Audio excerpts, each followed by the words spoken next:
Oke, kadang gue nggak habis pikir ya, di zaman yang segesit ini masih ada aja orang yang kalau mau kirim pesan entah itu lewat WhatsApp, Instagram, atau DM, itu harus banget tuh nyapa dulu gitu. Misalnya gini nih, Kev, udah diem tuh, dia nggak bakal menyampaikan inti pesan yang ingin dia sampaikan. Padahal ya elah kalau emang butuh bantuan atau menyampaikan sesuatu, tinggal ngomong aja gitu, langsung gitu. Contohnya kayak gini, Kev, gue pinjam 100, ada nggak? Nah, beres, jelas, to the point, hemat waktu, hemat tenaga, dan yang paling penting, nggak bikin yang baca itu jadi bingung harus nanggepin apa. Tapi ya begitu, banyak yang masih kebawa tradisi komunikasi lisan ke dalam tradisi komunikasi teks. Dulu, di dunia nyata, wajar lah kalau kita nyapa dulu gitu, kayak Assalamualaikum Pak D gitu, atau woi bro, gue mau ngomong nih. Karena emang itu bagian dari sopan santun. Tapi ketika kita masuk ke komunikasi digital, apalagi yang berbasis teks, ritmenya itu udah berbeda. Nah, di dunia digital, waktu itu cepat dan kita nggak bisa terus-terusan ngarepin balasan buat satu kata doang. Makanya, kebiasaan ngetik nama doang, terus diem, itu kayak ngebawa adat ngobrol langsung ke dunia yang udah nggak pakai jeda ini. Dan ini tuh bukan lagi masalah sopan santun atau nggak sopan. Ini gue berbicara soal efektivitas komunikasi yang makin keseret ke gaya-gaya yang udah nggak relevan lagi. Nah, kalau kita ngulik sejarah, ternyata kebiasaan ini ada akarnya. Jadi gini, zaman dulu, manusia itu komunikasi 100% dengan lisan. Belum ada tulisan, belum ada notifikasi, apalagi DM Instagram. Kalau mau ngobrol ya harus nyapa dulu, biar orang tahu lu mau ngomong ke dia. Sapaan kayak oi atau nyebut namanya misalnya. Itu penting, bukan sekedar basa-basi, dan ini disebut sebagai pathetic expression atau semacam kode. Kayak, weh gue mau ngomong nih gitu. Masuk ke era tulisan, kayak zaman naskah kerajaan, surat-surat kuno, atau manuskrip tua, orang mulai komunikasi lewat teks. Tapi tetap, salam masih penting. Ada yang dengan hormat, atau kepada yang terhormat di awal surat biasanya. Karena surat itu dianggap sebagai event sosial juga. Bukan cuma tukar informasi. Kayak lo datang ke rumah ya lo harus ketok pintu dulu kan. Nggak mungkin langsung masuk. Nah, mulai abad ke-17 sampai ke-18, sistem pos ini mulai rapi. Lalu ada media cetak, surat kabar, buku. Orang mulai belajar menulis dengan efisien. Tapi tetap aja, salamnya masih ada. Bedanya udah mulai dengan cara-cara kata-kata yang lebih singkat. Tahun 1970-an muncul email pertama.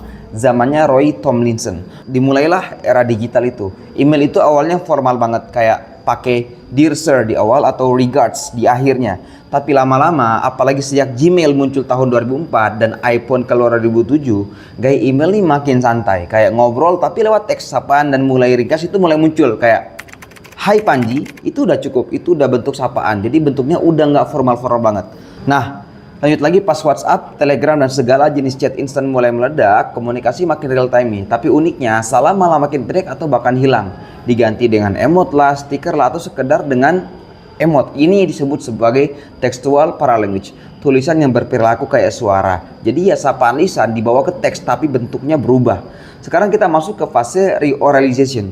Orang ngetik di chat seolah-olah lagi ngobrol langsung. Kayak bro, padahal konteksnya formal. Kenapa? Karena manusia punya kebutuhan buat hadir biar terasa deket. Biar hubungan sosialnya tuh nggak dingin. Tapi masalahnya kita suka lupa, ini dunia teks, bukan dunia lisan. Di teks itu orang nggak selalu standby buat nanggepin sapaan lu doang. Nggak semua orang punya waktu atau energi buat nebak maksud lu apa buat ngechat. Kalau kita lihat dari pendekatan komunikasi kontekstual, komunikasi itu bisa dibagi dua jenis. Ada high context dan juga komunikasi yang low context. High context itu gaya komunikasi yang banyak kodenya, banyak basa-basinya, dan memang ini terikat dengan budaya, kayak budaya di Jepang, Indonesia yang sering pakai kode, sopan santun atau basa-basi terlebih dahulu.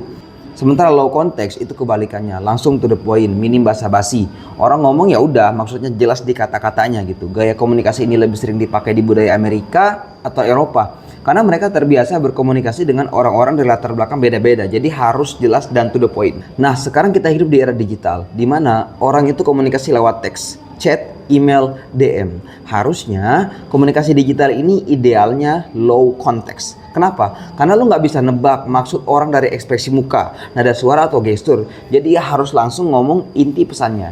Tapi kenyataannya banyak orang yang masih kejebak dengan gaya high context. Ngomongnya muter-muter, nyapa dulu, nunggu dibales baru lanjut. Kayak bawa gaya ngobrol di angkringan nih, dibawa ke dunia teks. Padahal ini bukan proses komunikasi lisan. Dan masalahnya bukan cuma itu. Ada yang namanya interruption science. Ilmu yang ngulik gimana gangguan kecil bisa ngancurin fokus. Misalnya lo lagi kerja, terus dapat notif chat yang isinya cuma sapaan doang. otak lu otomatis berhenti dari kerjaan itu dan mikir ini orang mau ngomong apa ya. Dan parahnya, buat balik lagi ke fokus semula, otak lu butuh waktu 12 sampai 30 menit. Jadi cuma gara-gara satu sapaan doang, produktivitas lu bisa terganggu. Itulah kenapa dalam komunikasi digital, sapaan kayak gitu sebenarnya gangguan. Apalagi kalau lu ngobrolnya di konteks profesional, kerjaan, bisnis, diskusi yang sangat penting. Ya mending langsung aja to the point, kasih konteks dan maksudnya. Misalnya, Kev, gue suka sama lu. Dan end of the story. Sekarang kita hidup di media sosial yang audiensnya campur aduk. Ada temen lu, ada dosen, ada klien, ada followers. Fenomena ini namanya konteks collapse. Makanya penting banget buat sadar cara kita ngetik itu bukan sekedar nulis ya, tapi udah jadi bentuk komunikasi utama hari ini. Dan anehnya, walau medianya udah berubah dari suara ke teks, kebiasaan kita tuh belum ikut adaptasi. Gaya basa-basi itu dulu relevan karena kita bisa lihat ekspresi dengan intonasi, tahu kapan waktunya nyela atau diem. Tapi di chat, di pesan, semua itu hilang. Yang ada cuma teks polos dan interpretasi ada di tangan penerima. Artinya, makin panjang lu muter-muter sebelum ke inti, makin besar potensi miskomunikasinya. Belum lagi kalau chatnya masuk pas orang lagi kerja, lagi nyetir, atau lagi fokus kerjain sesuatu, efeknya bisa destruktif banget. Otak manusia itu tidak dirancang untuk multitasking secara sempurna. Tiap kali ada gangguan, kita butuh waktu buat balik ke mode fokus. Dan itu bisa nguras energi mental secara diam-diam. Ini bukan tentang jadi kaku atau robotik ya, tapi tentang peka akan konteks. Kalau konteksnya kerjaan, hargai waktunya. Kalau konteksnya teman dekat atau ngobrol santai, ya silakan ngobrol bebas, tapi jangan disamain sama komunikasi lisan. Gue tahu ini nggak populer banget, gue tahu bakal banyak yang nyaut mungkin. Lah masa nyapa aja dilarang? Tapi coba deh kita pikir ulang. Gue bukannya anti sopan santun, gue pro efisiensi, pro kejelasan, pro komunikasi yang bernilai. Bukan komunikasi yang penuh asap, yang muter-muter kayak jawaban politikus. Itu bukan sopan ya, itu lebih ke buang waktu kalau menurut gue. Konteks itu penting ya. Kalau konteksnya profesional atau penting atau waktunya mepet ya udah langsung to the point. Lu nggak perlu pakai pembuka 3 paragraf buat bilang butuh bantuan kan. Karena sopannya bener justru kelihatan dari seberapa lu menghargai waktu orang lain. Tulisan itu bukan panggung untuk saling sapa. Tulisan itu adalah alat komunikasi, bukan tempat buat pura-pura ngobrol. Makanya pas lu nulis terutama di ruang digital, gunakan dengan jelas dan padat. Niat buat nyampein sesuatu, niat buat bikin waktu orang lain nggak kebuang percuma. Tapi kalau lu masih suka ngetik Panji atau Jeff terus diem, nunggu dibalas dulu baru mau lanjut, sorry to say, itu bukan sopan, itu sabotase.